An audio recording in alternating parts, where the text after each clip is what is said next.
what I really would like us to come out with from this is to really appreciate the damage that ignorance is doing to our lives, is doing to our world. How almost every single thing that needs to be blamed on something, ignorance can be the one that you can blame it on.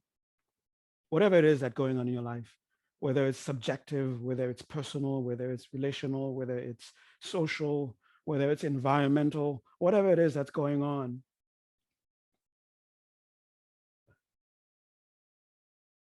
that you're forced to experience, when at the moment of experiencing it, it doesn't really matter whether it's really good for you and you don't know it. But the thing is, at the moment that you're experiencing it, there's a part of you that wishes, I don't want this experience. I wish for another experience.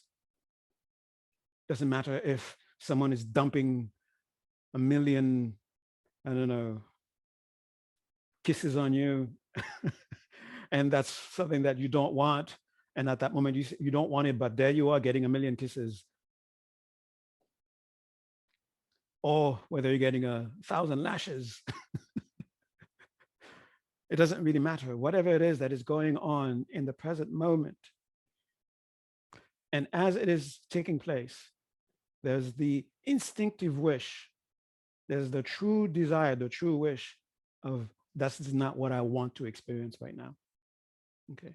And I'm not talking about at superficial levels of desire, like, I would like some ice cream. I'm not talking about those kinds of superficial kind of liking. I'm talking about the instinctive. Even though at the superficial level, you might say, oh, I should want this. There's nothing wrong with wanting this. But what is really going on at the depth? Where is your true desire, the mature desire that will ripen the becoming of something, that will bring birth into, that is holding an experience, will bring birth to an experience that is inevitable to experience. And when these experiences are unwanted, what is at the root of all these things? And we have to come to an appreciation, or a real kind of a realization, a real making a direct connection to that, whatever the experience is, if it's unpleasant, unwanted, suffering in any degree, whatever it is that's going on, ignorance is at the root of it. Ignorance is the reason why this thing exists in my life. Ignorance is the reason why I am experiencing this. Okay. So that's what I'd like us to get out of this. So if we don't really have appreciation of ignorance, then ignorance is going to continue to mislead us. And in misleading, it means that I'm going to take you to bliss and mislead us, but rather takes us to suffering. That's what it means to be misled. In every situation that we are misled. So let's begin with a meditation on, it's the very similar, well, exactly the same meditation we did last time. And the only difference that we will do this time is I want us to have a sense of desperation to know what is it that is evident right here, right now in the experience that I'm having, that I'm not able to see. And because I'm not able to see it, I am being driven by something else that is creating my dysfunction, that is creating my suffering, that is responsible for why my wife left me, why my boyfriend left me. And I'm suffering because of that. What is it that is right here, right now, in this very experience that I'm not knowing, that I'm not seeing? And I desperately want to see it. That's the state of mind I want you to have. Just hold on to that. And don't reject anything. Don't immediately draw conclusions when some little light starts showing up. So, oh, this, I found it. I found it. It's light. Okay. But rather keep that open mind. Maybe it's a light, but maybe it's not. And with that desperation of wanting to see, wanting to know, let turn your heart to whatever it is that could actually help in whatever way, from whatever the help could come from, whether it's come from your own mind, whether it's another mind, whether it's from a book, whatever it's from TV, whether it's from a newspaper, wherever it's going to come from, that's going to help you. Be open to it and turn your mind towards it and desperately ask, please help me see what is evident here that I'm not able to see. That upon seeing it, all my troubles will be over with. I will stop creating problems for myself, stop creating problems for others. Okay, so get ready.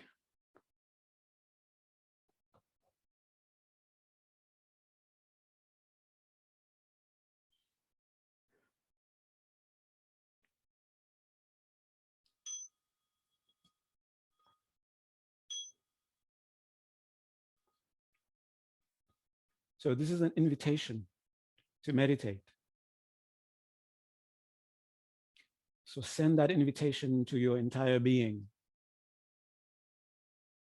And with patience, with loving patience, wait for your being, the different parts of your being to respond to this invitation. Let your body respond to this invitation. It will communicate to you. Listen to the communication. You want to meditate? You want us to be in meditation? Then arrange your legs like this.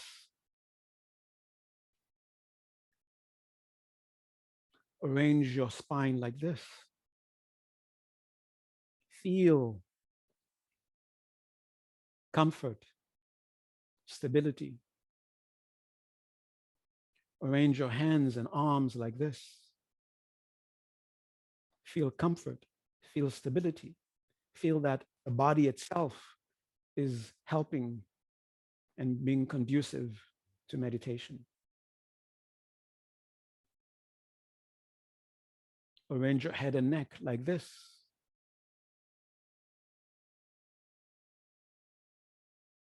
Let your mouth, teeth, tongue rest in their natural places. Not too loose. Not too tight.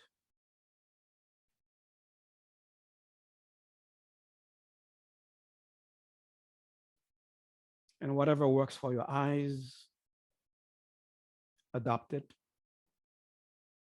Closed, slightly opened, halfway open, fully open, whatever works for you. Whatever seems to connect you deeper and deeper to that sense of meditation, ever deepening, ever experience, ever opening of ever more subtle levels of awareness, of being aware.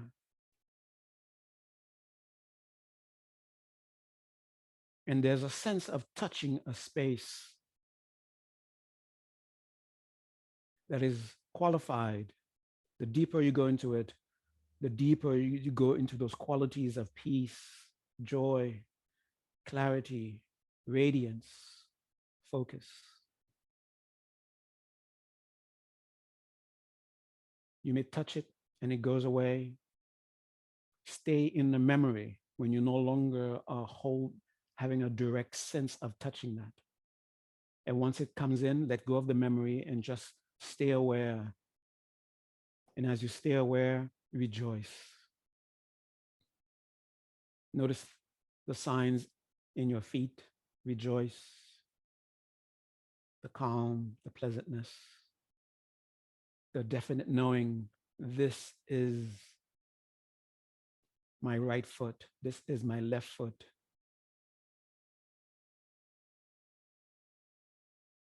And this knowing is a knowing that is knowing it in the very present as you can. Be aware of it.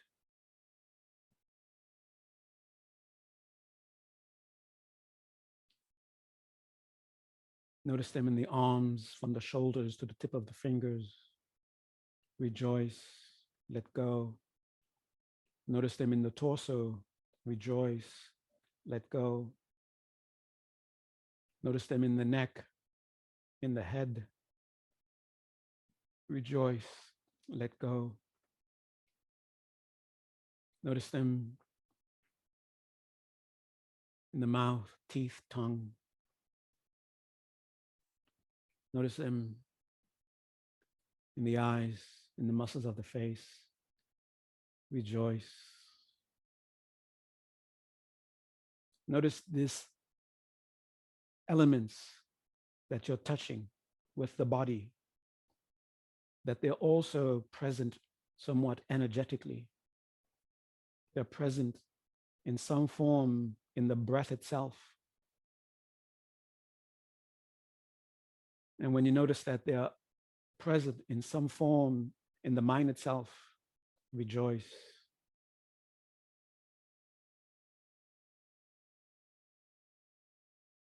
This is where we want our attention to go deeper into. So let's commit ourselves to this journey. And we sign this contract of this commitment with a nice deep breath. Through the nose, gently, fully breathe in. And through the mouth, as you release, completely release throughout your being. And the breath, let go. In the body, let go. And energetically, let go. In the mind, let go. And as you let go, notice yourself going deeper into the signs, the calm, the pleasantness, the clarity, the radiance. Remember, the clarity and radiance will indirectly begin to make themselves known through the very inner sensations that you may be having. The warmth, the coolness, the swaying that is happening internally, the visions that may be happening, the sounds that may be occurring. So just acknowledge them as clarity, radiance manifesting, and rejoice. Noticing a definite depth in this space, qualified by a deeper calm, a deeper joy, a deeper pleasantness, a deeper clarity, a vividness to experience, more presentness to experiences, the sense of the mind being collected, attention being collected more and more. Stabilize with threefold breath. Through the nose, gently, fully breathe in. Through the mouth, let go. And notice awareness itself having achieved a little more degree of clarity, a little more degree of vividness and pleasantness and vivid presentness to the very things that you are aware of, the inner, the outer. Stay in that depth. And two more times, stabilize. Through the nose, breathe in and out. Let go, letting go, deeper, letting go. Rejoicing, staying in the depth. And for the third time, another full breath. And let go.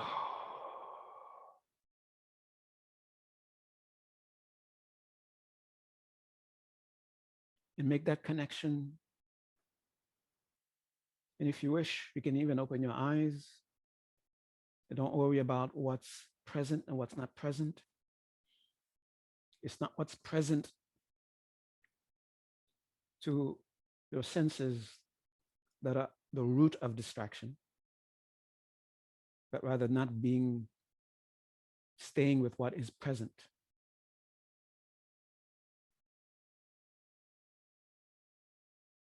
And bring in that intense wish to know what is in this very experience that is evident that I'm not aware of.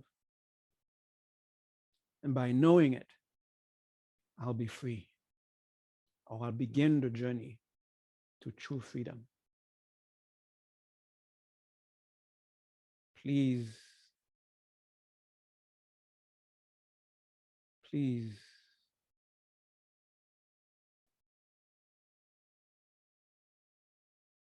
whatever that can help me, who can help me.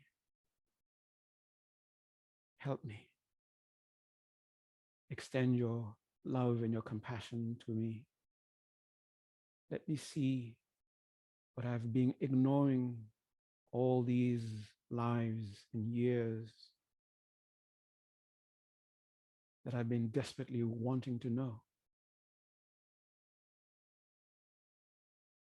And keep relaxing.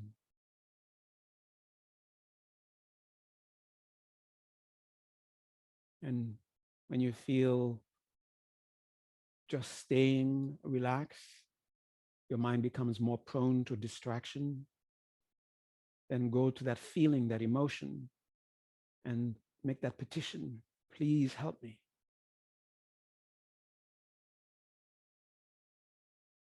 I trust you.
And get ready to come out of the meditation. First, have a deep sense of gratitude to your mind, to whoever or whatever that you were calling upon, for the measure of guidance that they were able to give to you. Be grateful to your mind for the measure of discovery that it was able to make.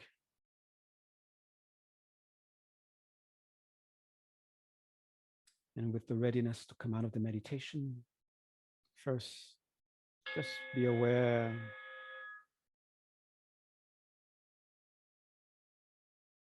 of the sense of the meditation, being in meditation, the space of the meditation itself, the degree to which your mind has some degree of collectedness, the degree to which there is some level of calm, peace, joy, clarity, radiance. Noticing any measure, rejoice.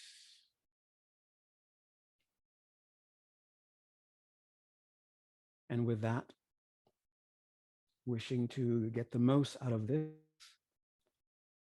session tonight, get ready to come out. Take a nice deep breath in through the nose, out the mouth, and deliberately make yourself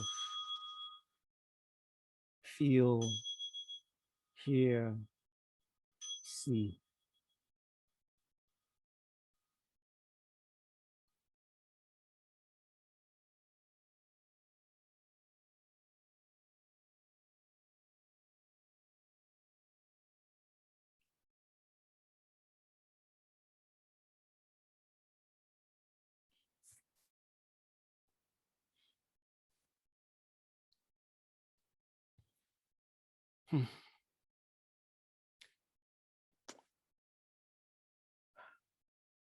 And first of all, I want to say thank you who are here, and thank you who will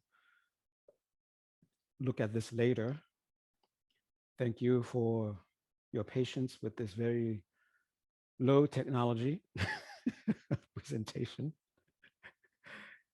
No exciting background, no fun slides, and here I am, it's just my voice, and there's nothing that great about my voice anyway. But here you are. That means that you're really interested in something that you can overlook these these appearances, the bad presentation, the bad background, my not so nice shirt.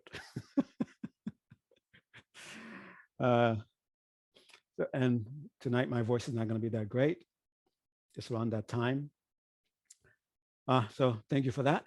So let's, me in my own attempt, try to make this as meaningful as possible so that it will not be a waste of your energy and your time here. And I want to ask, and just for you to think, begin to think in your own mind, is there anything happening in your life that you wish wasn't happening? I don't care if it's relative to that someone else, it's nothing bad. I don't care about that kind of stuff. But talk about your own personal life. Is there something that is happening in your own personal life? And you're somewhat, you feel that there's nothing you can do, you just have to live with it. You have to live with it. Okay. Whether you're not in speaking terms with someone that you love, that you wish you were in speaking terms with, whether you wish you were able to do something that you're not able to do for whatever reason, whatever it is that you will find yourself experiencing at the moment that you're experiencing, that is going on in your life right now, that you wish something else was happening instead. And you wish that this thing that is happening wasn't happening at all. Never mind, you're misperceiving it, maybe, And that's what's making it, that's what's causing you the problem. The thing is, there's a problem, okay? Whatever the cause, I don't care about the cause. The thing is that there is a problem. If you're being presented with the gift of bliss and somehow you're not able to see it, the fact that you're not able to see it, that's a problem, okay? So it's not necessarily that you're suffering, whatever real that is being dumped upon you, and you are trying to come out from under it, okay? You lost your job, you're about to lose your job, you're about to lose your home, you lost your home, whatever it is that's going on that is for you right now a matter of concern, something that your mind is racing to find an answer, find a way to come through, okay? And this is where we have to point to ignorance. Don't ever let yourself think about ignorance as some sort of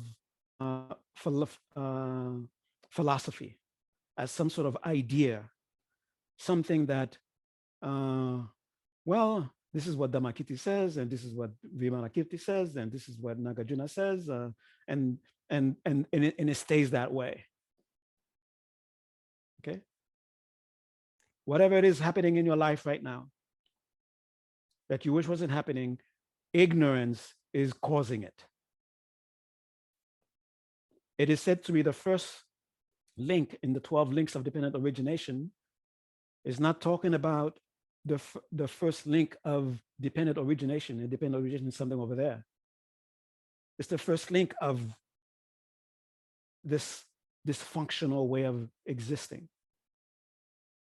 And we experience dysfunctional ways of existing, not in, well, I don't understand Nagarjuna. That's not the dysfunction that we're talking about. Dysfunction we're talking about is get into a fight with your boyfriend or with your girlfriend, and you have no idea what to do.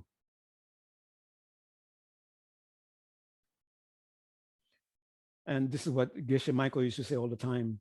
Your boss is yelling at you, and you have no idea why. And at that moment, you don't like it.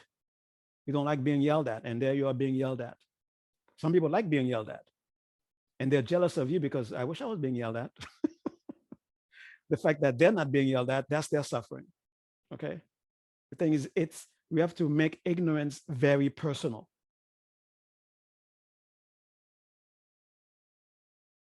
And now let's go into what is being referred to by ignorance.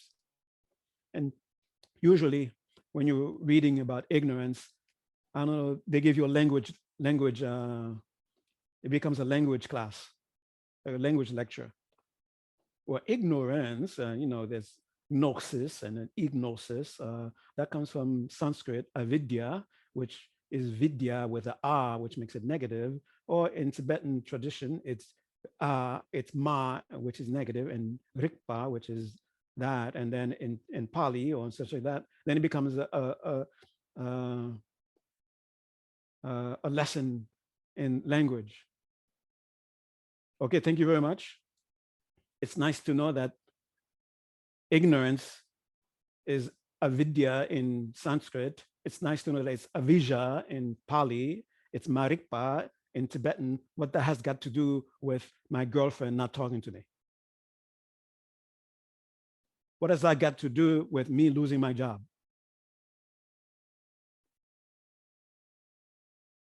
What has that got to do with my colleagues not respecting me at work?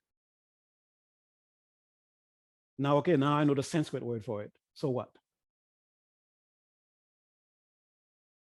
So what is it that I'm doing that is the thing that is pointed at, that is being called ignorance, that is the reason why I am suffering? that is the root cause of why I am suffering.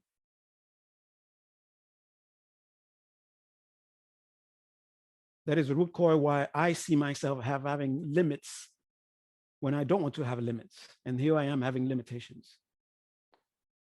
I would love to be able to go there and help, but I can't. Why is that? Whether I should not be wanting to go there, but here I am wanting to go there. Whether I should have the knowledge or not, here I am wanting to have the knowledge. In this very moment of discomfort, what is it that I am doing that is causing that, or that caused that? If you don't like the word ignorance, then find your own word. It is placed as the first link because it is telling us, just by placing it as the first link, that itself tells us it is responsible for something. It is responsible for the things that come after, with the eventual experience of dysfunctional life, the eventual experience of a life filled with suffering. So it's not just some passive thing. It's not just, oh, I don't know. It is actively distorting reality, actively behaving from a place of conviction, and that conviction is founded on a lie. That conviction is founded, that conviction is being held up by not understanding.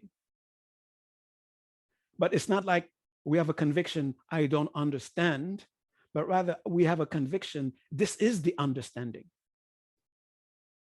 We have a conviction, this is the way. We have a conviction, this is how to get what I want to get. This is how I will finally experience satisfaction, happiness, contentment. That's the conviction that we have. And that's why we act. No one acts without conviction. And then this conviction that we're talking about is not some conviction that at the moment we come up with. It's a conviction that we've gone through a process where now it has become automatic.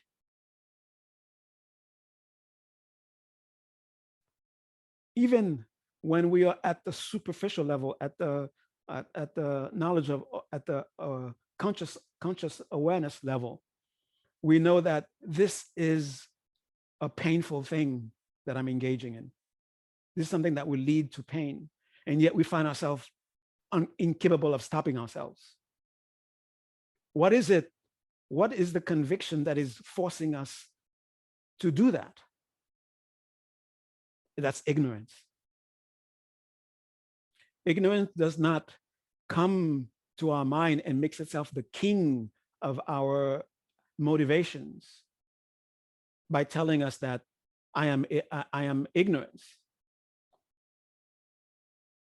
We do not arrive at conviction seeking misunderstanding. So when we understand that process, that whatever ignorance we have, it is arrived at by some wanting to know truth. And we've made up our mind that we have arrived at that truth. Because that truth that we believe we have arrived at is not aligned with truth, that is with reality as it is. And that conviction with that truth, that's what ignorance is. We are seeking knowledge. Remember, in the beginning, when I talk about whatever difficulties that you're going through right here, right now, your mind is racing to know. Our mind wants to know, what can I do to get out of this mess? So the mind has an instinct that there's something that I don't know that I need to know. That's what that instinct is. That's why the mind is racing. And at the same time, the mind knows the reason that I am having this experience that I don't want is because I engage in a misknowledge. Now I want that knowledge, and the mind is seeking for it. And that is beautiful, that the mind has this kind of painful desire to know.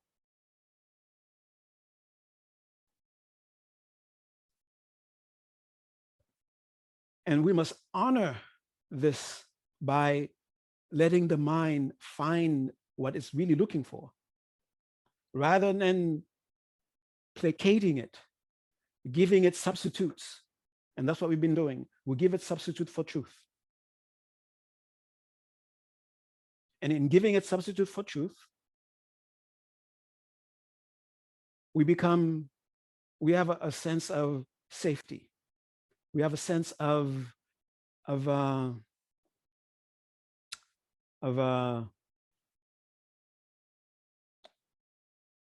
security, safety, security. That is why we hold on to the ignorance. That is why we are ignoring. And what is it that we are ignoring? There is a sense of ignoring also in ignorance.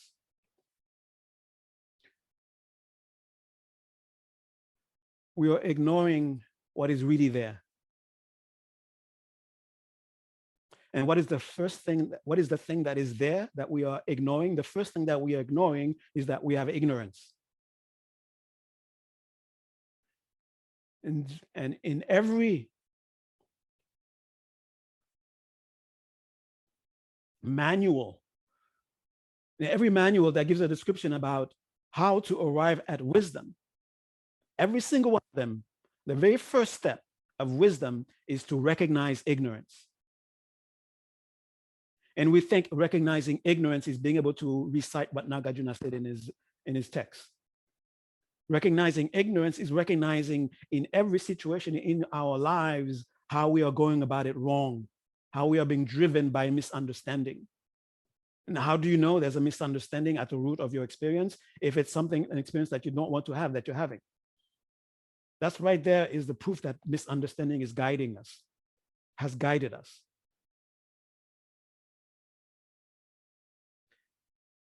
And the first thing we must know is the first step to getting to wisdom is to recognize there is ignorance here. And what is that admission? I'm acting from an unconscious conviction about what reality is supposed to be.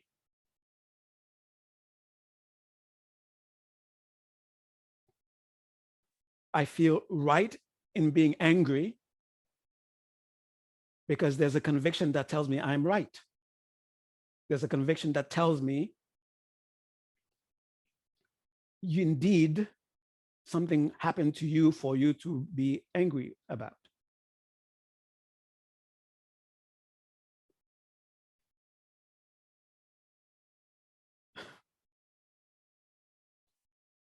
And when the anger doesn't pacify me, when it only throws me further and further into the very suffering that I'm trying to get out of.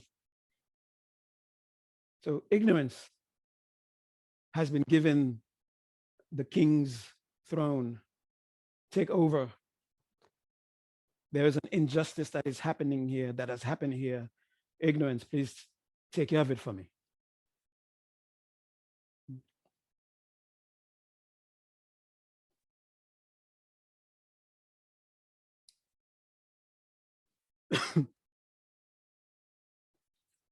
So when we understand whatever it is that is going on in our lives that is painful, unpleasant, unwanted, when we immediately say, admit ignorance, my ignorance, not the ignorance that Nagarjuna is talking about, not the ignorance that Dharmakita is talking about necessarily. How have I internalized what Nagarjuna has said, what Dharmakita has said? Have I seen in my own mind what Nagarjuna is talking about, that Nagarjuna is calling ignorance? And do I agree? Have I come to a consensus? Have I come to an agreement that, oh yeah, this is ignorance? this is the conviction that is misleading me.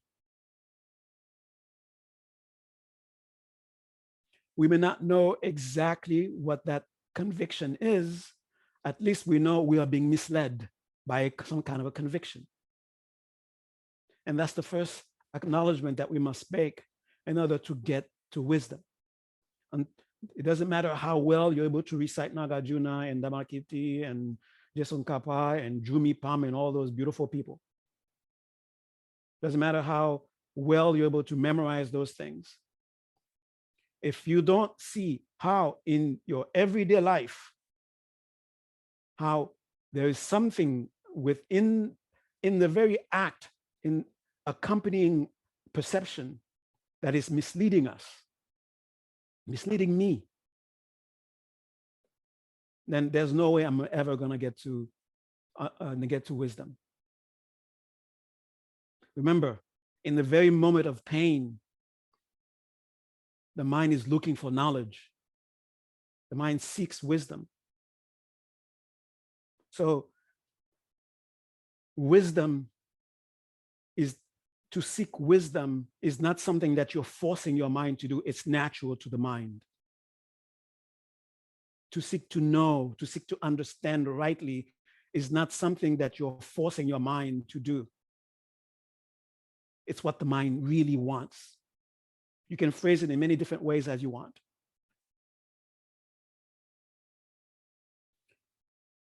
Just like this ignorance is not some fabrication that I have to study and learn outside of my own experiences, wisdom also is not some fabrication, that's not something that I have to make up.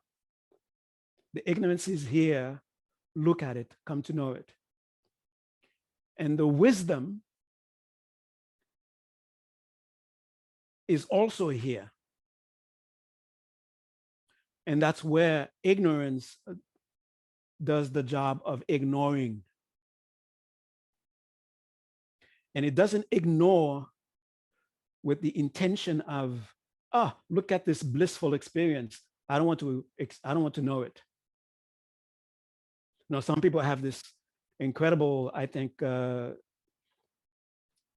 dangerous idea, philosophy that we were living in bliss and then somehow we got bored with bliss and we said, let me seek some suffering so I can know what bliss is. If that is true or not, I don't care. It just doesn't make sense to me right here, right now in my suffering.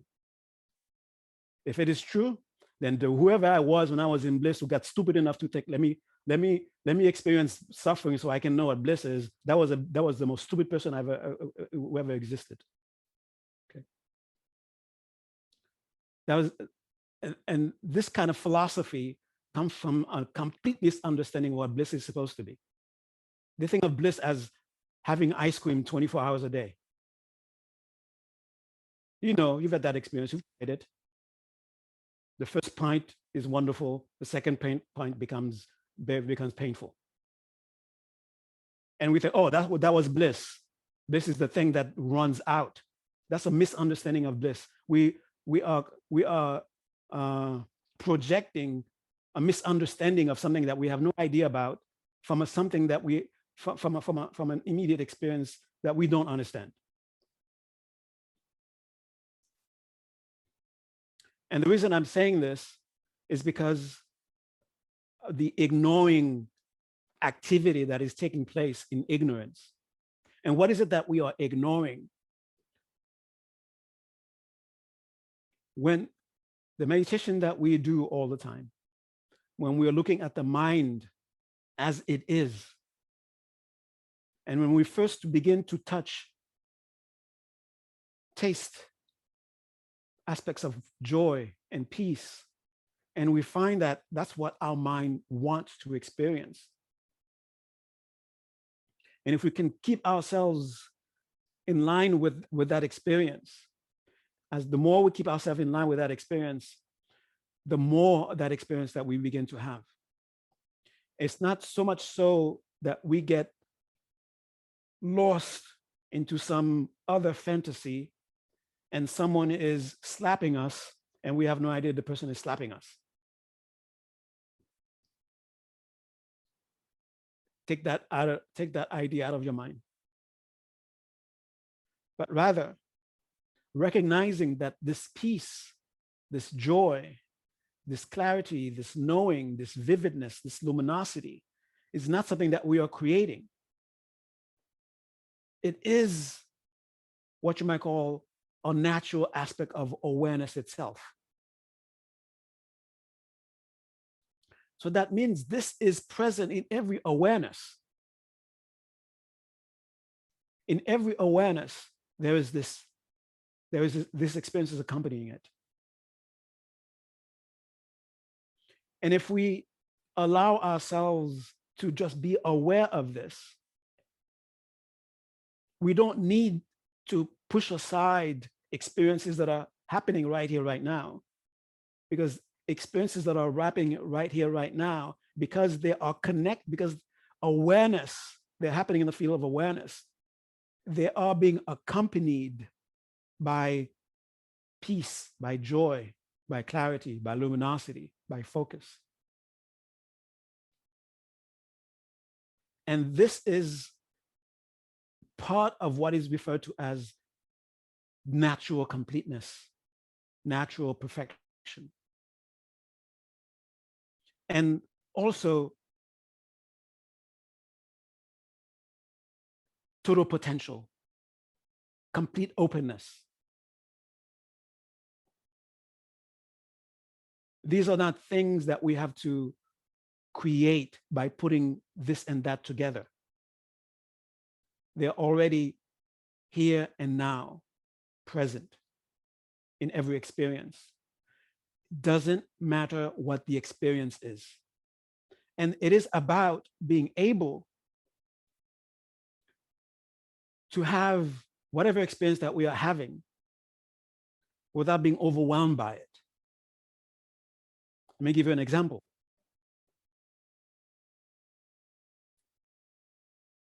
This example actually comes from, it was very nice when Matt conveyed this experience to me. So this is a little experience that he had in a meditation where all of a sudden he wasn't in a meditation, but he was having an experience, and then he brought himself into a sort of meditative state. Something happened, someone said something, and he was in rage. And this was very uncomfortable. So instead of allowing the natural tendency that we find ourselves in when we are in an unpleasant situation, the natural tendency, which is seemingly a wise thing to do, is to run away from it. The tendency to no longer have that experience, the tendency, the instinct to not have this experience continue is correct. But how do we do it? We do it by distraction. And what we're doing by distraction is simply allowing it to be while we just take ourselves to a different space. It's like a room is infested with, I don't know, with pests, and you just close the door. That doesn't make the pests go away. In fact, they're going to keep multiplying and then get into the other rooms. You have to deal with them by going in that room and being with them. So when you're having an experience like anger, rage, like Matt was having, it doesn't mean to indulge it. It doesn't mean to say the anger is in its ultimate, is the goddess so-and-so slapping me. Maybe I shouldn't have said that. But rather than imagine what the anger is supposed to be, the anger is right here, right there. Why are you ignoring it? It's right here, right now, right there. Why you have to make up a story as to what the anger is supposed to be? It's right here, right there. So Matt decided to not make himself not want to be not be angry. Not want to not be angry. Not to be angry. Okay. So he decided to, yeah, I'm angry, I'm upset. And then and he looks at it. While the anger was still there, the anger became more and more vividly clear. Yeah, this is definitely anger. All the signs are there. Oh, yeah, this is uncomfortable. Oh, yeah, the instinct of not wanting it to take place is present also. And this is very uncomfortable. And just staying there, staying there. It's not that the anger suddenly becomes flowers, or the anger suddenly becomes a goddess and now you can enjoy it. But the awareness that is aware of the anger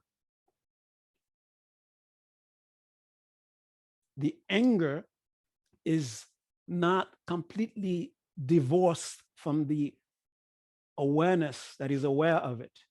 Please don't ask me to explain what the metaphysics of that is supposed to be. Okay, just stay with that. And eventually, Matt found himself looking, experiencing the anger in a different space. It didn't make the anger no longer anger, but rather the part of them that was desperately wanting to be reactive to the anger was put to sleep. And when that was put to sleep, then it allowed Matt to see what was also present, the qualities of awareness, some of the qualities of awareness itself. So almost as if looking at something and say, that is painful, that is unpleasant, and yet the mind that is perceiving it, the awareness that is perceiving it, is not enmeshed in that discomfort, but is able to see it and know it clearly. But in the space from the vantage point of view of peace, from the vantage point of view of joy. And this is the funny part of the story. When Matt saw himself not having to get rid of the anger in order for him to experience some kind of peace, some kind of joy in his mind, he said, uh-oh, that means I'm going to need to get angry next time so I can experience this joy. Okay. So he saw it as a danger. But the thing is, it's not that the anger is what produced that peace, but rather but being present with what is actually going on. And this ever-present peace accompanies every experience. Also, remember with that, there is a clarity. And by this clarity is being able to say, that's anger. Yes, definitely. That is not, this is an afflictive anger. Then you're able to have the clarity to see it. That's what it's connected to. That's what triggers it. Now I'm able to clearly see it. Now that I'm clearly able to know it, now I know I don't want this. And this knowledge is not some fanciful, desperate attempt to ignore. It's not some desperate attempt to simply distract myself from what is happening. And some of the clarity that you may come up with is, it is not me here right now that's angry.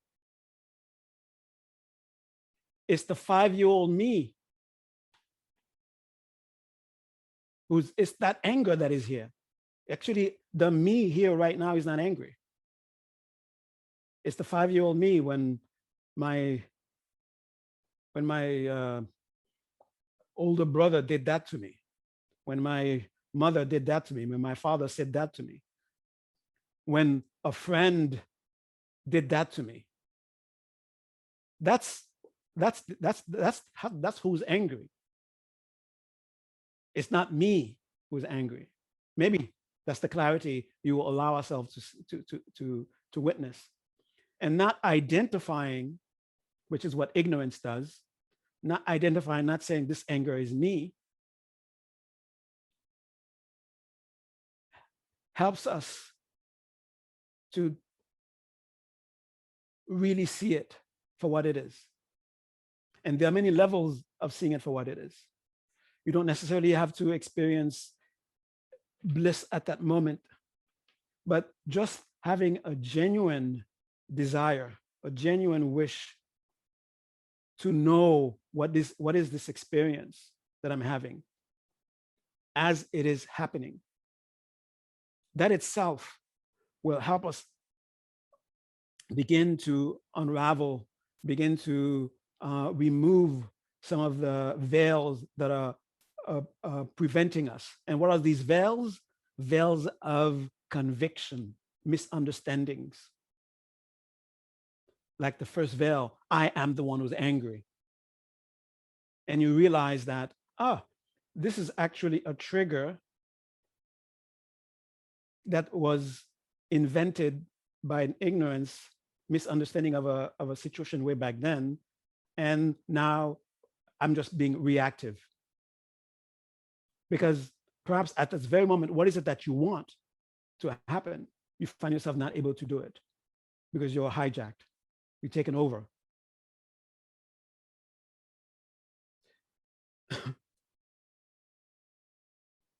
When we find ourselves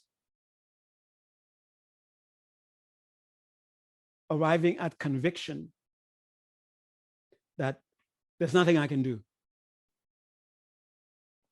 And this sense of there's nothing I can do is not really it's not really coming from looking at the situation.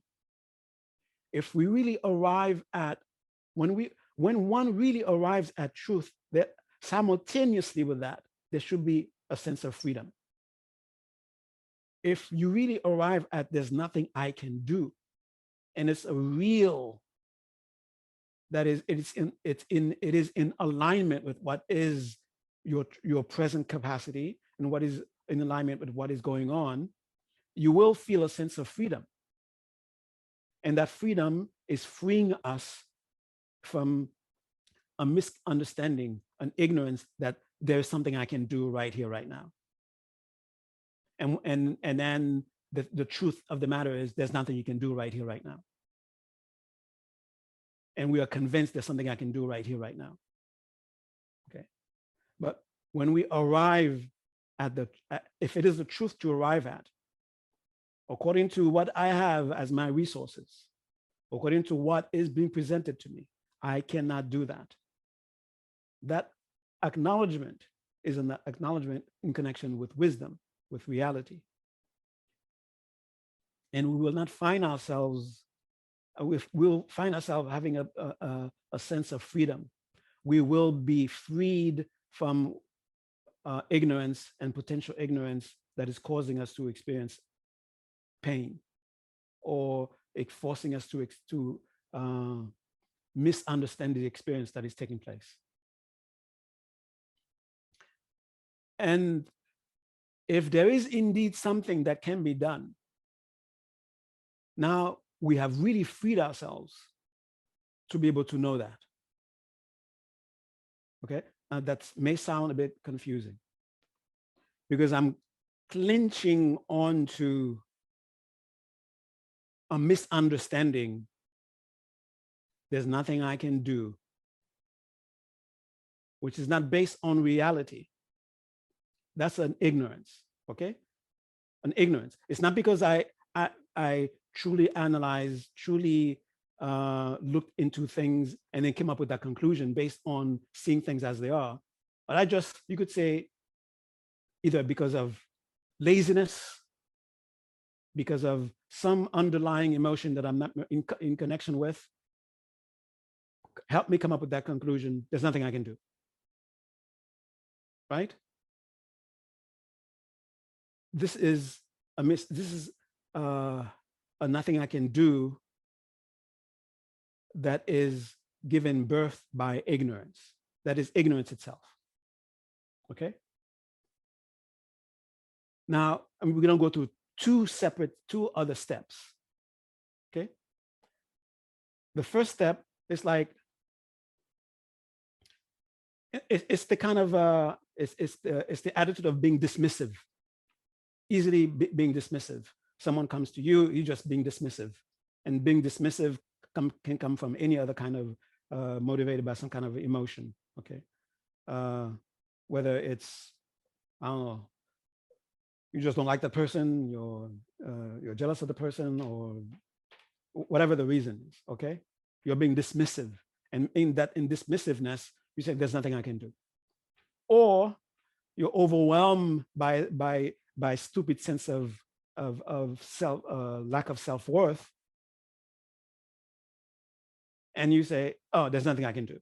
So either one of those, from whatever it's come from, it's because it's not really looking at reality as it is. It's coming from ignorance.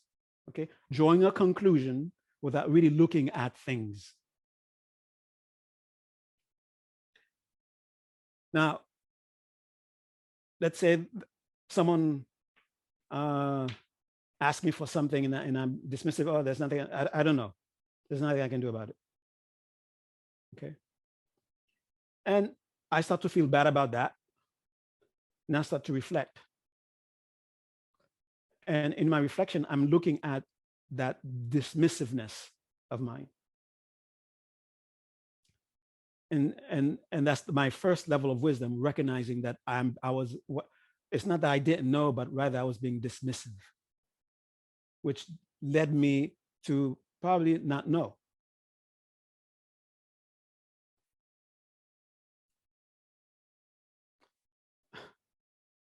So when I stop myself to look at what is really there, do I really not know? Do I really not know? Remember, there's the layer of I don't know that is ignorance, that is covering my capacity to know. Remember, in ignorance is not knowing or misknowing, not seeing or seeing wrongly. Okay. So what makes me not see or not know is this ignorance. It's like a cloud, and it's active, blinding me from able to see. I recognize that it is there.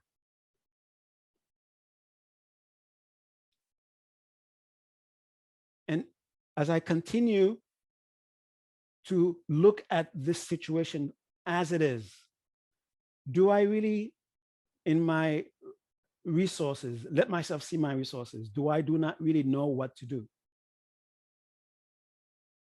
If upon this sincere, honest inquiry that is looking at what is actually present, and I come to a conclusion, I don't know.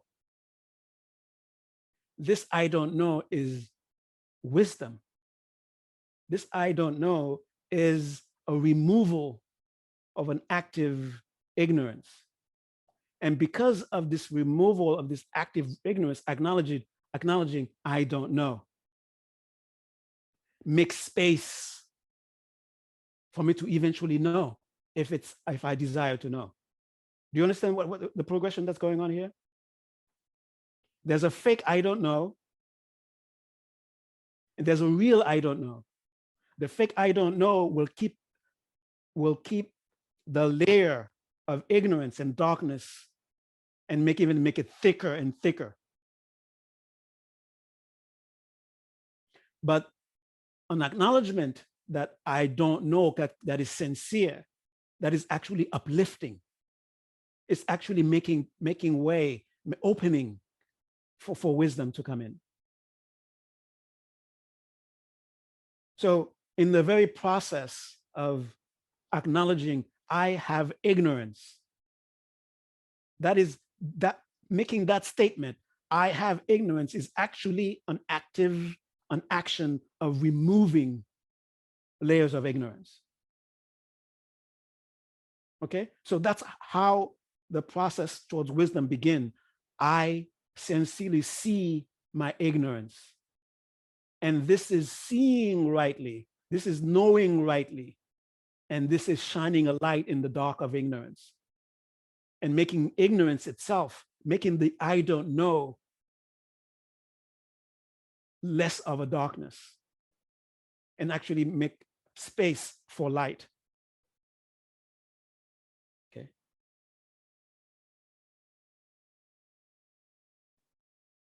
So this is ignorance more in a sense of a I don't know. This is more ignorance more in a sense of a, I mean, it's an active, see, it says I don't know, but it's not really a sincere I don't know. It's a fake I don't know. Okay.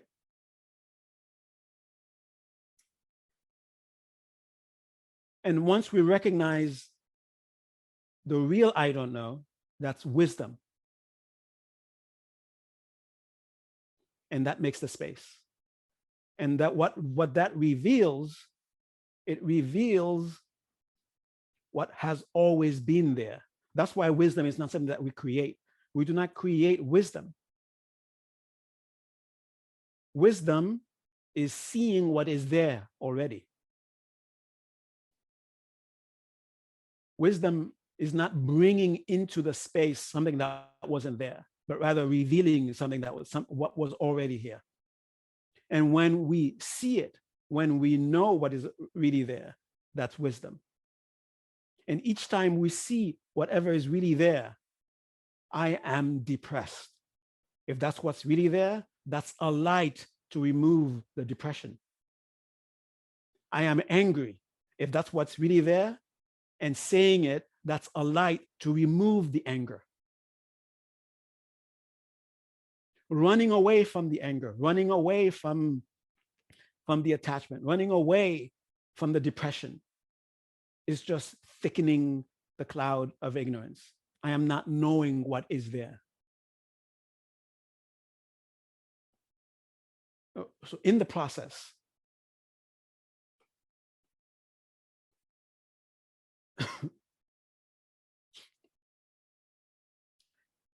we have to begin to be brave to know the extent to which we are ignorant. And I'm not talking about ignorant in the sense of to the extent to which I don't know, but rather to the extent to which that we are actively misleading ourselves.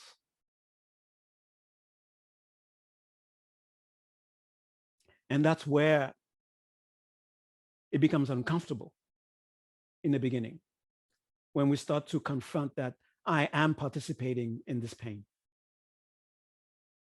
Not consciously, definitely, but in some aspect of my being, there's a participation in the experience and the creation of this pain.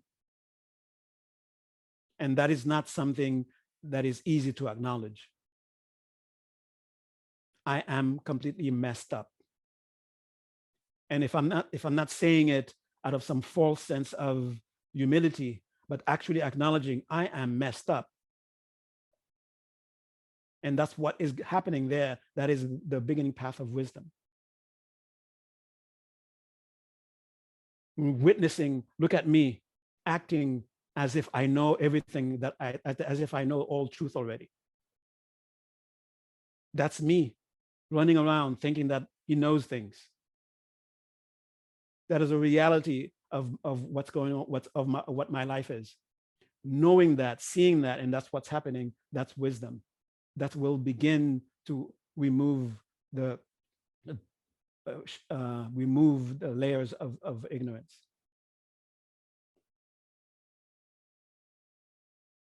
And at the same time, there is the ignoring that is taking place. And what is the ignoring? What is it that we seek in every experience? Doesn't matter what the experience is. Doesn't matter what the engagement is.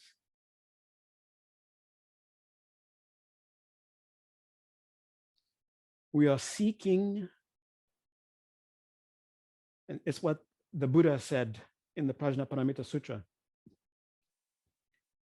Even the cow is looking for nirvana. Don't make nirvana into some abstract.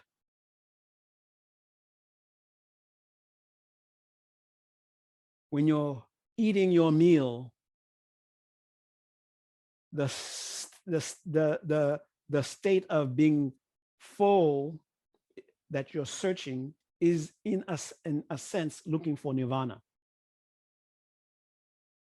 When you get up and go somewhere, what you're looking for in the going, what you're looking for in the getting there is in a sense nirvana.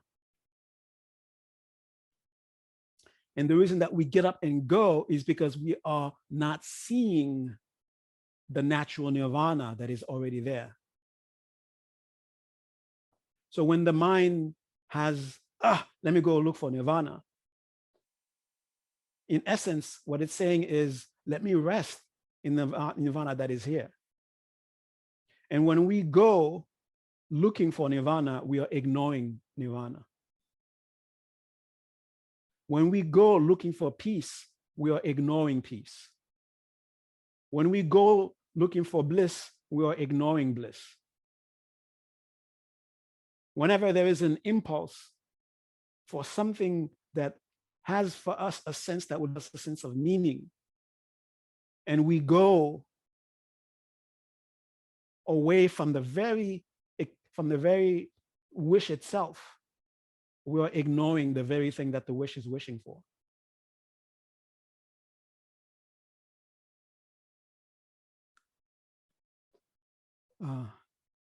And natural completeness, natural perfection doesn't mean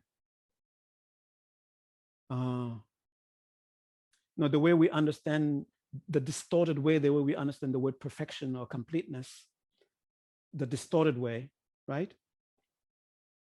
It's like this book is supposed to be 8.5 by 11. It's supposed to be 85 pages. It's supposed to be each letter, this number of letters in there. That's what makes it perfect. Like having those specific conditions. What makes it perfect as a book? That you can look at it and say a book. Doesn't matter if it has 1 page. Doesn't matter if it's 8.5 by 11. The fact that we can say book, that means the conditions are perfect. Okay? Some other kind of perfection that we're looking for is distracting ourselves from the book being perfect already as it is. And I'll say this on top of it. Your pain is perfect. Now, does that mean because it's perfect, now you're supposed to stay with it and hold on to it tightly? That means all the conditions for it to be pain are present, so it's perfectly pain. It's perfect in being pain. And what makes it perfect into being pain is the underlying condition that is constantly present, that has the power to take pure potential and make it experience as pain.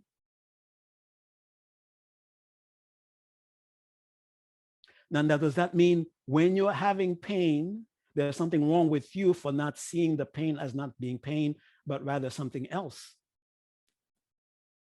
And somehow wisdom is supposed to make you somehow change the pain, somehow do something to it. And then now you're having not pain. That's what wisdom is supposed to be. That is distracting ourselves. That is running away from reality. If pain was not pain, there would be no need for a path to get out of pain. But because pain is not what we mistakenly think it is, is not something that we are stuck with.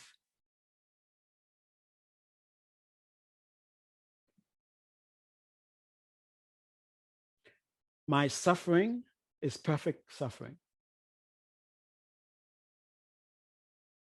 All the proper conditions are there.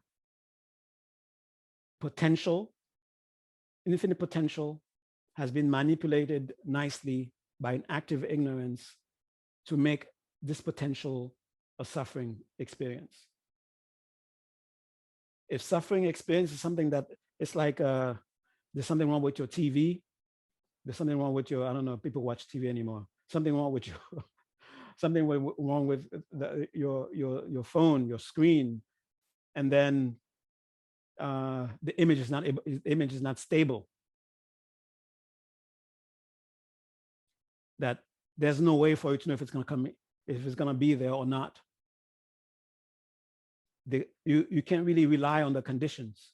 If that was how reality is, then forget it. That means your nirvana is going to be just the same. Your nirvana is going to be something you cannot rely on, because you can attain it and then you can lose it at any moment. But because pain, when it is experienced, it is perfect. It is relying on the very principle of what makes something real. That's what makes it possible for nirvana to be, in the experience of nirvana to be experienced.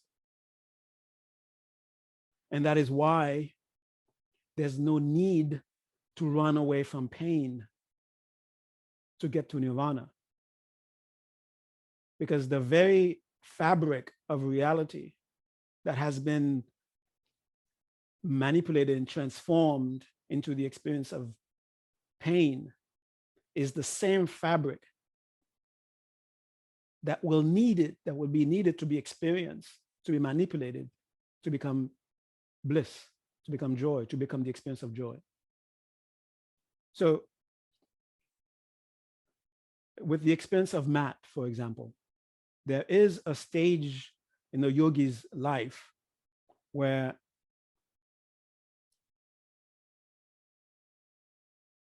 you're able to have a way of perceiving reality, no matter what the reality is that is going on, whether it is a reality that we are used to having that is usually painful. Yet there's a way of knowing it. There's a way of being intimate with it, where we do not have to be enmeshed in the pain of it, but rather we can dwell with it, abide with it, but abide with it at the level of its potential. Abide with it at its level where the natural completeness is there. So there's no need to change the world in order for you to experience nirvana. Nirvana is not manipulating the material, the objective experiences in such a way, but rather abiding in what makes the experiences actually possible.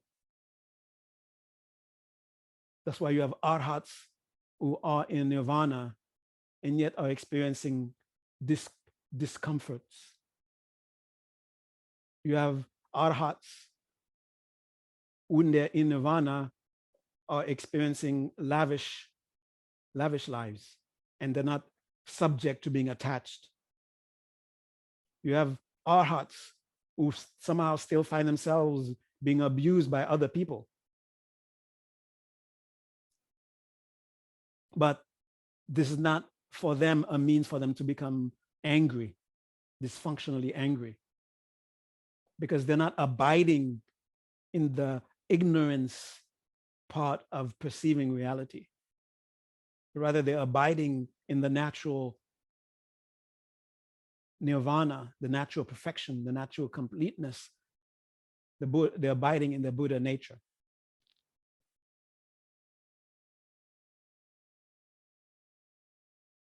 Now, as to, and this is, I'm going to put an end to this right after this, as to the abuse that is taken, that is being thrown at the arhat, the lavishness that is being thrown at the arhat. If we're gonna lose ourselves into trying to figure out, well, I wish I was the arhat who has lavishness being thrown at them, rather than arhat who has the abuse being thrown at them, that very question means we do not understand nirvana. Somehow we think nirvana is really, we are stuck to believe that nirvana is connected with the lavishness.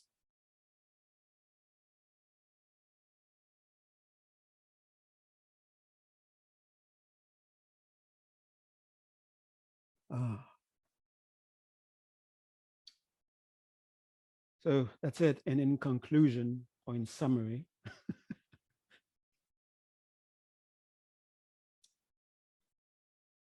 don't think of ignorance as some philosophy that exists or lives in abstract, in books. Ignorance is ever present, right here, right now. Whenever things are not going the way I would like them to go, I don't care how I would like them to go. Okay? The fact that I want them to go somewhere and I'm experiencing that it's not going that way. Know that, you found what ignorance has created for you. What my not knowing, what my misunderstanding of reality has created for me. The experience that it is creating for me. And you know that, at the same time also, and this is more like the Mahamudra and the Dzogchen kind of approach, I'm ignoring the real reality, the underlying reality that is already there.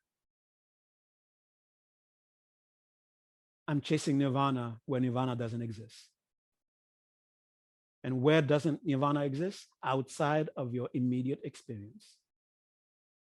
It doesn't exist there.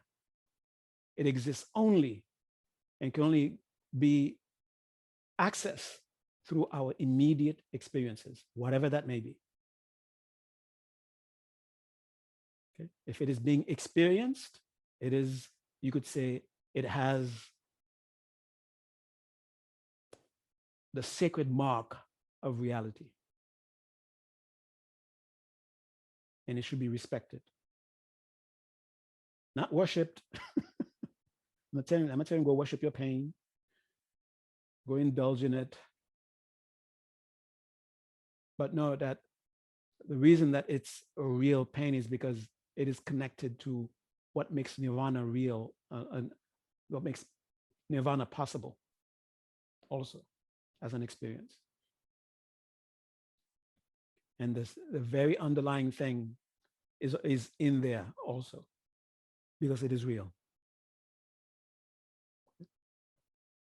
And this is the very last thing, really very last thing. Just to make a connection. Remember the story of the yogi who wanted to seize ignorance.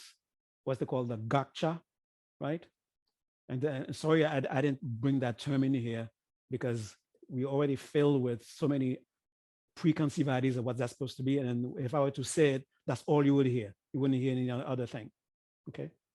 So this, in order for this yogi to have a direct experience, a direct seeing of his ignorance, or in a sense of my attachment to what I believe reality is supposed to be, what is real me. He went to meditate on top of a tree. So you can have the real possibility of falling. And because of the real possibility of that brought up an actual real experience of fear. And that real experience wasn't something that he was imagining in his mind. It was something that is present. And through this real experience of this real fear, he was able to see the nature, what makes the fear actually have take stage in uh, the stage of reality. What makes it possibly to appear in the stage of reality.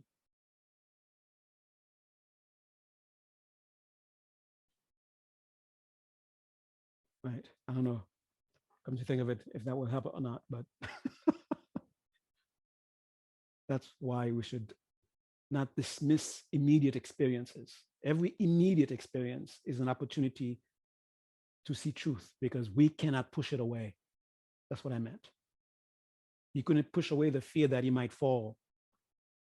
And so you have to look at it. And because it is what was there, he was able to see reality. Okay. All right.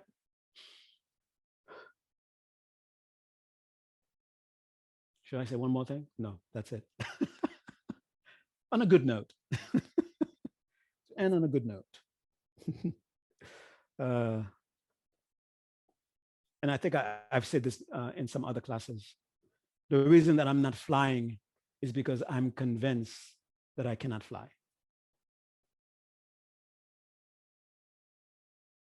And I have the ignorance of not being able to fly. Should I say that? I have the ignorance acting, holding a conviction that flying is impossible. So I cannot fly. When I'm able to remove that, then I'll be able to fly.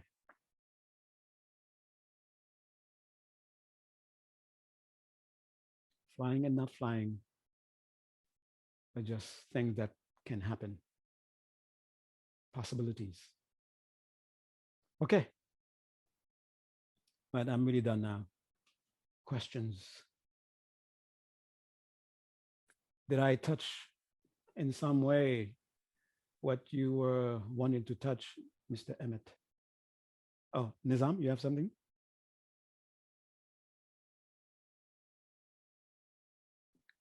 Okay. And I apologize because I have to go in 5 minutes, but I did want to ask, I guess I'm curious about ignorance as, so understanding these other teachings about the true nature of reality as fundamentally good or love or nature of bliss and all this. Mm-hmm. That ignorance arises out of that space, and consider ignorance as a benevolent force in some way.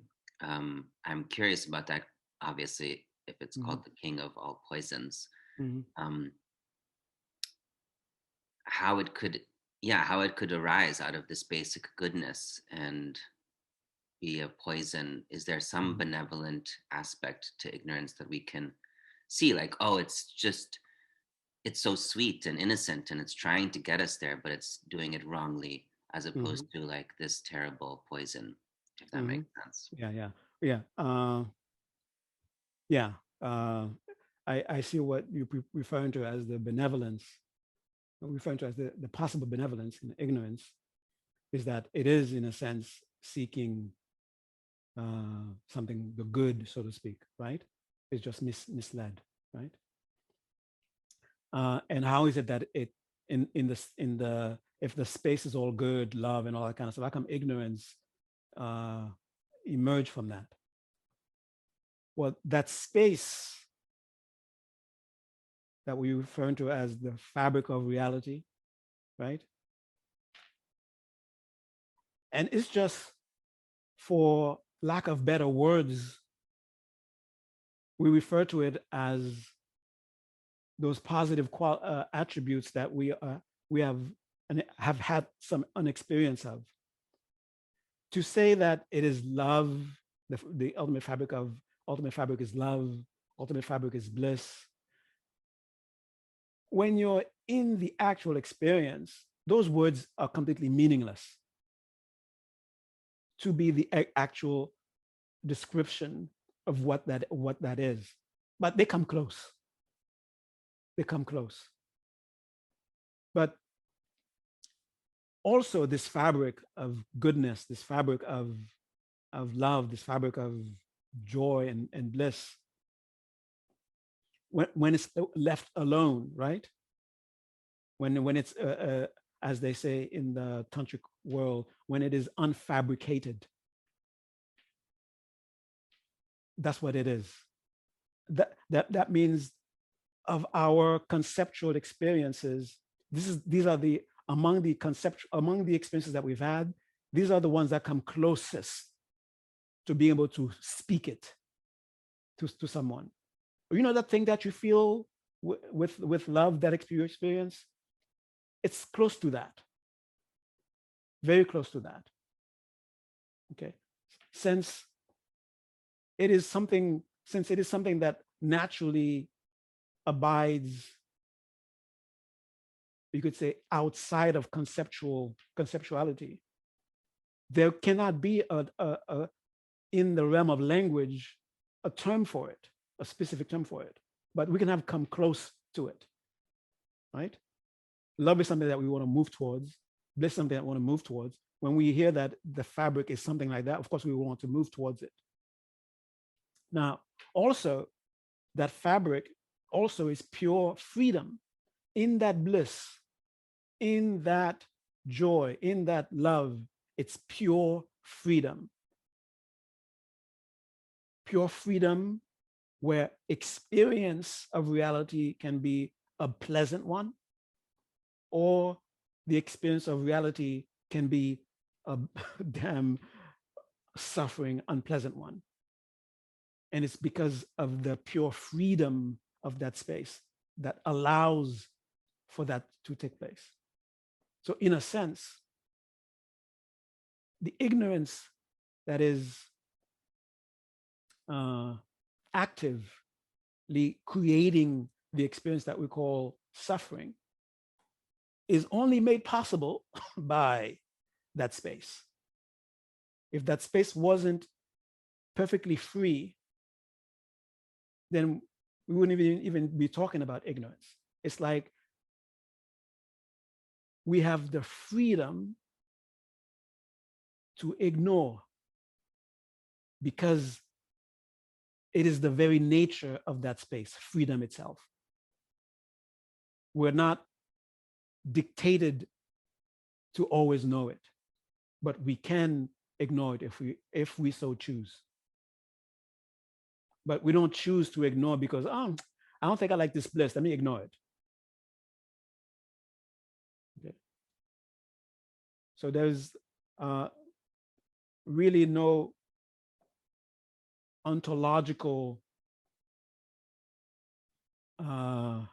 point where we can point to, we say, oh, that's where it comes, that's where it comes from.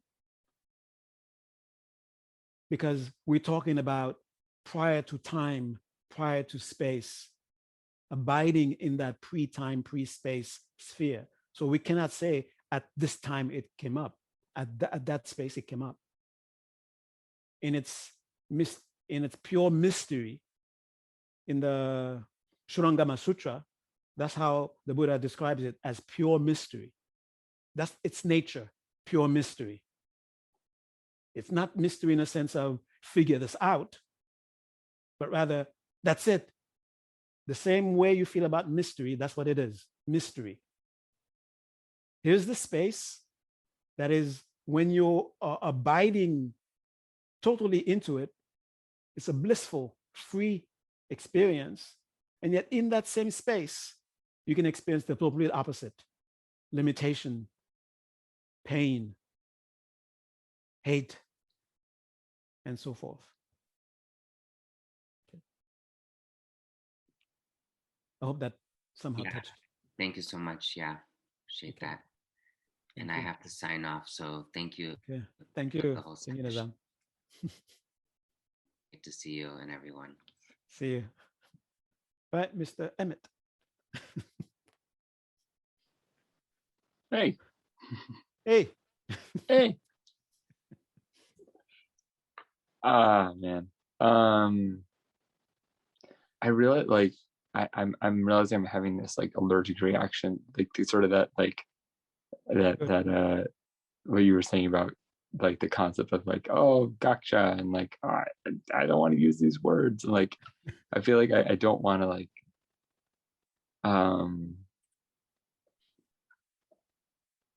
my brain keeps, I'm like right at that edge where if I hear ignorance, I think it's Mhm. like a thing out there. Or if I hear Uh-huh. wisdom, like, ah, let me go. I have to go find Mhm. wisdom in the cupboard somewhere. Mhm.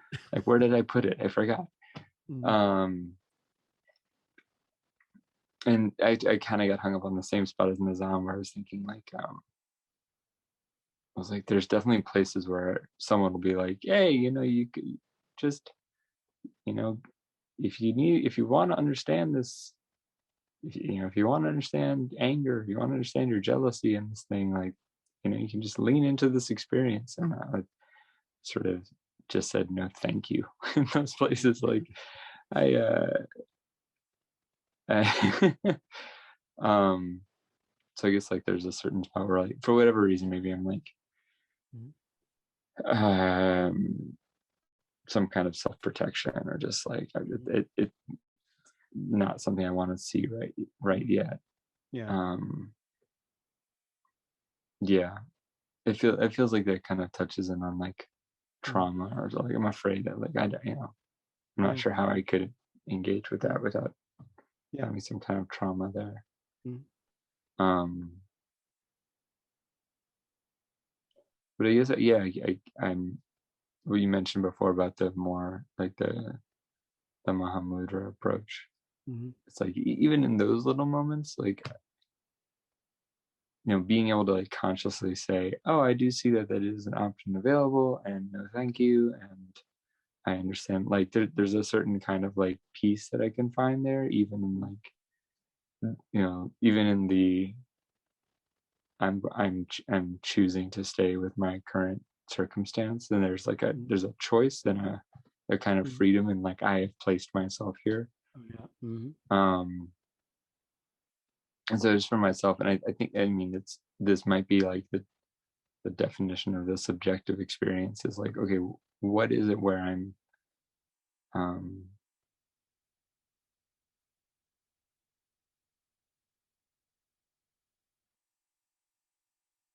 like when I give the reins over to ignorance, like that metaphor you were using. It's Mhm. like what's it that I'm ignoring that I'd rather just like, here, you handle this. Mhm. Here, anger, like you go handle Mhm. this, or like that spot of like what am I choosing to ignore there? Mhm. Mhm. And yeah, that might be just a completely personal question, but that's Mhm. where my mind keeps turning over. Yeah. Okay. So, I mean, there are several things in there. Uh, one thing is, uh, I would qualify by a false sense of security. That's why we choose to ignore. Mhm. That's why we hold on to the ignorance. It gives us a false sense of security. Because remember, we didn't arrive at the conviction, which is an ignorance, by looking for ignorance. We were looking for something that will make us feel at ease, something that will give us, uh, the way the Buddha was describing it. We're looking for nirvana. And we don't want the disappointment of the harsh truth that the nirvana we thought we found, we didn't really find it. After all that, after all the pain we went through to get to here, we don't want to admit to ourselves that we have not found it. So there is a false sense of security that somehow we have found something meaningful. And we are just we just are not appreciating enough. so to speak, rather than coming to the harsh conclusion, I have to start over again, maybe. I have to let go of everything that is familiar to me right now. This may not be it, but it is familiar. Because it is familiar, it gives me a sense of security. It is a false, we call it a false sense of security because it is not reliable. The meaning sense, the meaning that we were seeking, the satisfaction that we were seeking, it is not capable of giving it to us. And it's precisely because it cannot give us that satisfaction. It is impossible for it to give it that satisfaction. That's why it's a misknowing. Remember, in the moment of crisis, the mind is looking for knowledge. How do I get out of here? So the search for knowledge, the eventual encounter with knowledge is something that the mind naturally seeks. It is in the nature of the mind. However, we come to a place where we say we know. Okay? However, we want to come to that place of knowing. The mind thirsts for that. And when the mind believes it has found it, the mind wants to rest there. And when there is any sense of having found it, the mind will rest. Until the mind is convinced it has not found it, it will not move. So when we find ourselves in situations where we are stuck, we refuse to move, that means there's a part of us that is convinced we have found what we were looking for already. Stop bothering me. I'm not moving. I have found it. Until we show the mind, which is by nature wishes to know, look at what you are holding on to. Is this what you are really looking for? Look at it. And when the mind knows, then the mind moves. Or the mind abides. And knowing, because of the freedom of reality, there can be misknowing also, which disguises itself as knowing. The mind just wants to know. Doesn't matter if it's misknowing or knowing in reality. As long as it comes up with knowing, I know. It will now say, okay, now I can rest. And the only way for the mind to move away from where it is to show that this is not knowing. This is misknowing.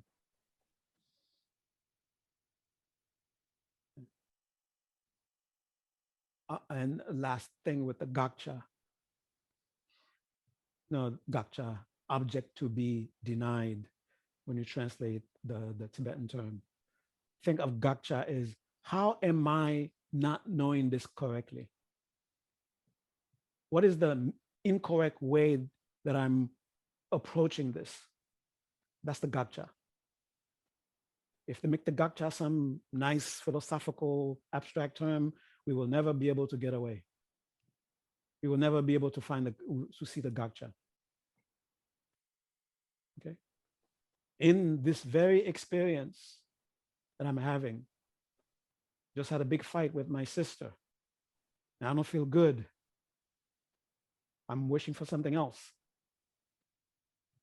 In that experience, there's the gakcha.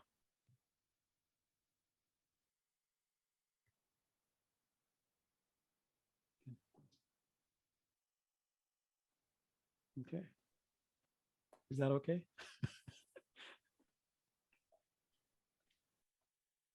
Yeah. Well, I'll be sitting with this one for a while, I feel like. Yeah, thank you. Thank you. And there was a danger of, and there's a danger of when we hear natural completeness, the danger that it becomes equal to be lazy, uh, be complacent, going around being completely insensitive when someone is suffering, tell me, oh, you're not suffering, this is bliss. Okay, that's that danger of that kind of being insensitive, of that insensitivity. Okay, when that topic is approached. But the thing is to understand is when the thing is complete, beautiful in itself, doesn't mean it's the beauty that we expect. Like when you see when you see a painting or hear music, that you feel with, you're in the presence of beauty and awe. Doesn't mean that that's what that experience is and somehow you're missing out on it. That's not the beauty that is ever present that they're referring to. Okay, there's a space where you can observe this, where you can have this experience that is very similar to the experience when you're sitting in front of a beautiful painting, when you're listening to beautiful music. Doesn't mean that that thing is that beautiful music or that thing is that beautiful painting. But there's a space where you can look at it from that space of awe. Oh my goodness, that is the ugliest emotion I've ever seen. You can view it from that same space. That is the most painful thing I've ever experienced. You can experience that, know that from that space. And it doesn't mean the pain is the bliss that you're experiencing. Is that the one and the same thing? But you can have the clarity of knowing, oh, now I know what it is. Now I know how to get rid of it, how to no longer experience it. Okay, and that's it.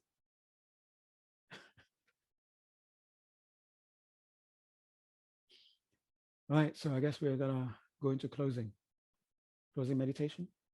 No more questions? Oh, I guess we'll send out a survey. I guess Thursday is not good for everyone.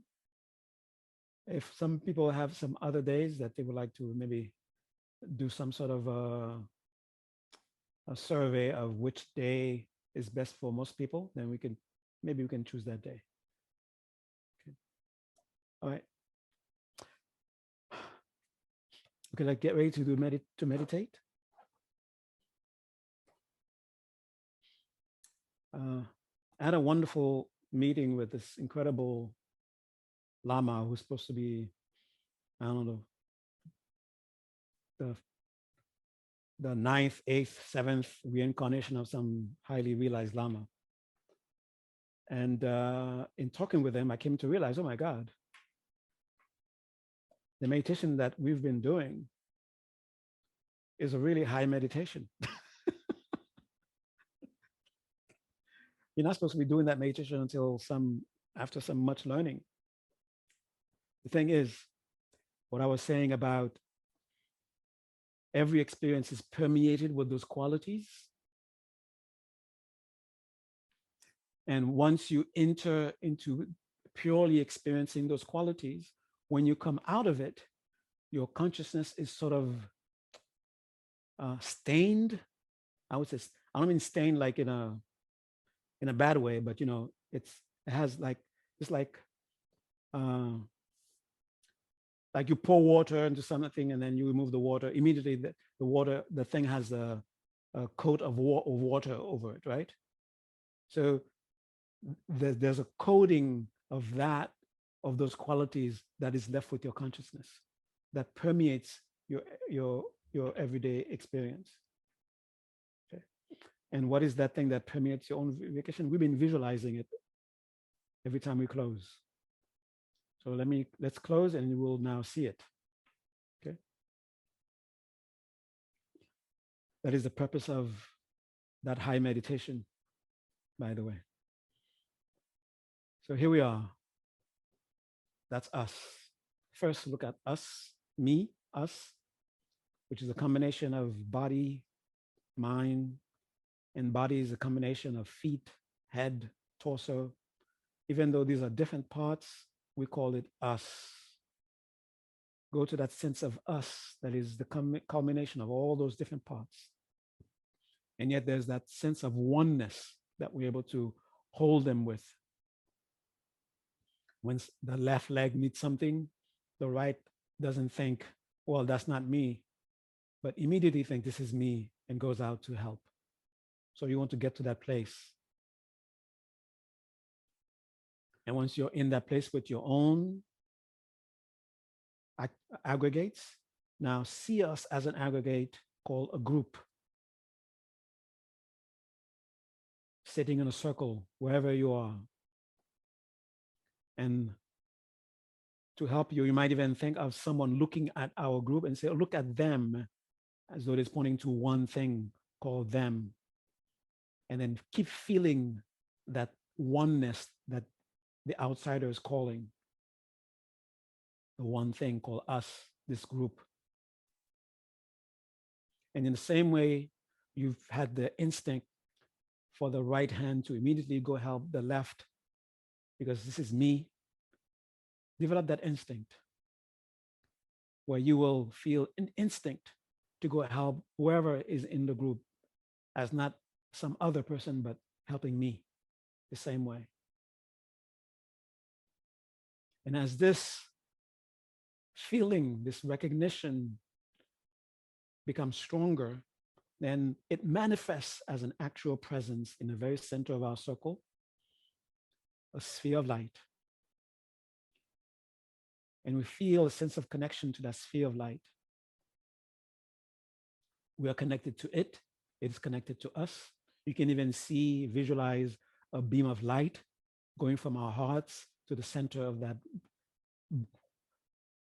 bright present.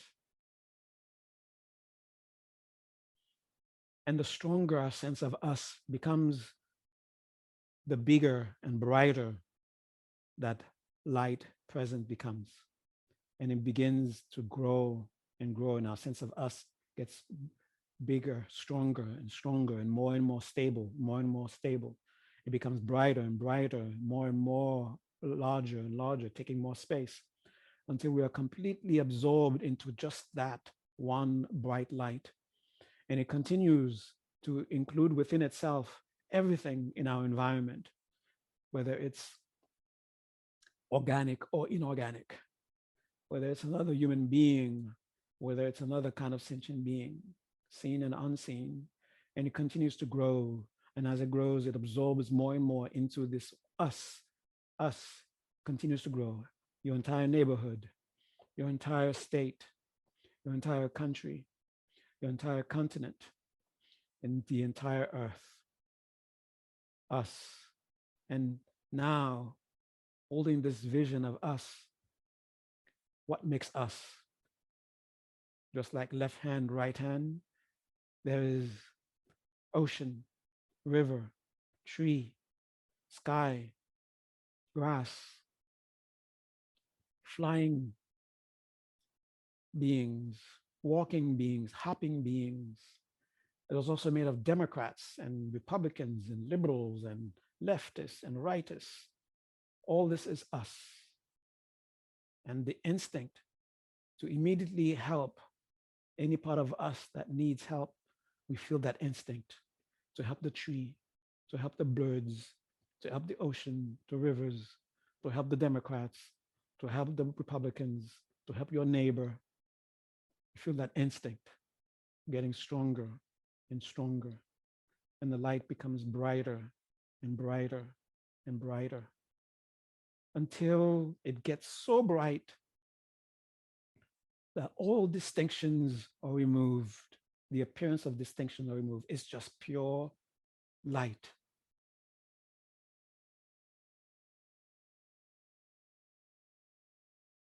And you feel the sense of us, stable. No longer me and them, no longer me and that tree, but us. It's very stable. And now that it is stable, now this very bright light, the size of the solar system, if you want, begins to shrink again. And as it shrinks, whatever it absorbed, it leaves behind but it leaves on them a shine, a sheen, a glow, a reminiscence, a memory of that us, until it shrinks back to that ball of light right in the middle of our circle. And we are sort of smeared physically, energetically, subjectively with that light.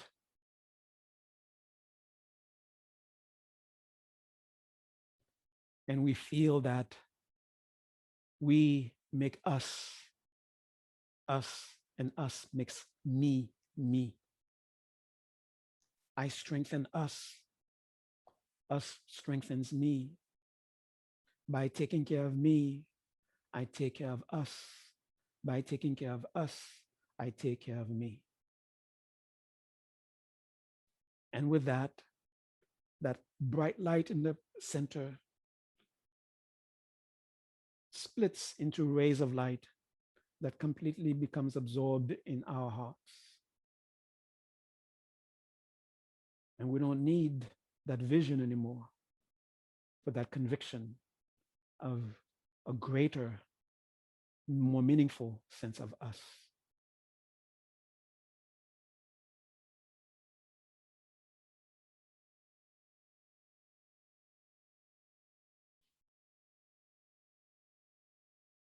And get ready to come out of the meditation. Before we come out, make a dedication for whatever it is that is sincerely of concern to you. Dedicate the power of tonight's merit to help address that concern.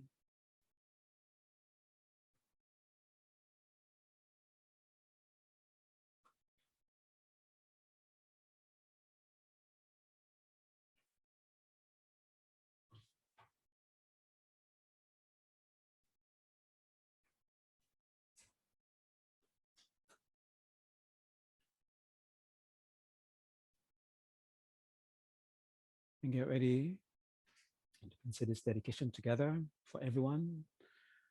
Gewadi Kyoken Sunam Yeshe Tsoktsok Shin Sunam Yeshe Lechungwe Tamba Kunye Topar Sho.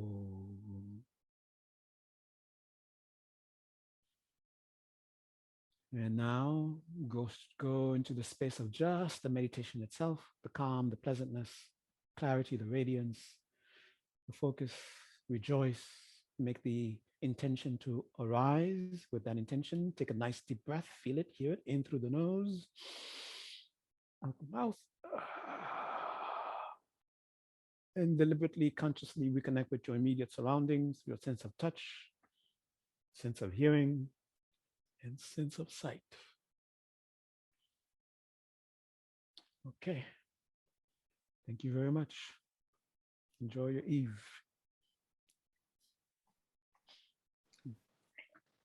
Thank you, Phuntsok. Thank you to everyone joining here live and through the recordings. One announcement we have is that Phuntsok is opening up time to take on more private sessions. So if you have any questions or issues or blockages in your practice or applying your practice to life, please feel welcome to take this great opportunity to ask Phuntsok yourself. And you can schedule your session through the link in the chat. And please consider offering dana for this home series, which goes towards maintaining and developing more offerings from Phuntsok. And thank you so much. See you in 2 weeks. Yes, and thank you for everyone who helps make this happen. Yeah, I wish I could take credit. I can take credit for everything that's bad about it, but everything that actually make this actually possible to happen is due to other people. And I don't want to say their name because I don't want them to feel on the spot. But people like Emmett and Liz and the song. Thank you very much. I really appreciate it. Thank you. Thanks, Phuntsok. Thank you.